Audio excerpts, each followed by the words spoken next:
নমস্কার। আজ আমি আবার চলে এসেছি আমার ছাদ বাগান নিয়ে। সামনে দেখুন একটি মাধবীলতার চারা, মাধুরীলতাও বলেন অনেকে। এটি একটি হাইব্রিড চারা, টবেতে আছে, কিন্তু গাছটি হয়েছে বিশাল বড়, দেখতে পাচ্ছেন। যার জন্যে আমার ভিডিওটা করা, যে গাছটিতে মোটেই ফুল আসছিল না। আমার ছাদে যেহেতু শেড করা, এ কেবল ভোরের আলোটুকুই পেত, আর বিশেষ আলো পেত না, তাই ফুল মোটেই আসছিল না। আমি প্রত্যেকটি ডগা কেটে দিলাম গাছটির, প্রতিটি ডগা একটু একটু করে, যাকে বলে প্রুনিং করে দিয়েছিলাম, এবং তাতেই দেখি গাছটির ডাল ভর্তি কুঁড়ি এসে গেল।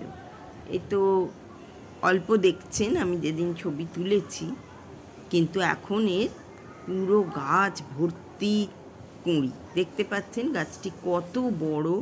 টবেতে এত বড় গাছ, ছাদে ঝড় জলও হয়,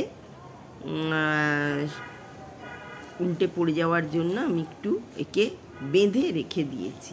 খুব সুন্দর ফুলগুলো, আর আমি একে খেতে তো দিই, আর সমস্ত গাছই আমি খুব পরিচর্যা করি যেন ওদের কোনো রোগ পোকা না আসে। আমি গায়ে ওদের হাত বুলিয়ে দিই, সমস্ত পাতাগুলিকে দেখি যেন ওদের রোগ পোকা হঠাৎ আক্রমণ না করে।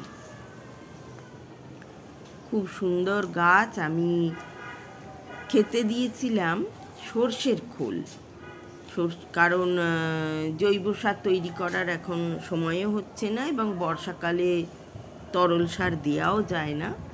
সেই জন্যে আমি এদেরকে সর্ষের খোলই গাছের গোড়ায় ছড়িয়ে দিয়েছিলাম, তাতেই এই গাছটির খুব সুন্দর বৃদ্ধি হয়েছে।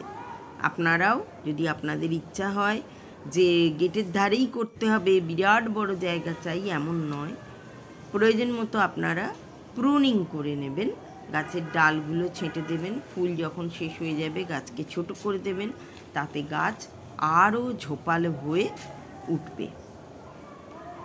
ধন্যবাদ। আজকের মতো এখানেই শেষ করছি।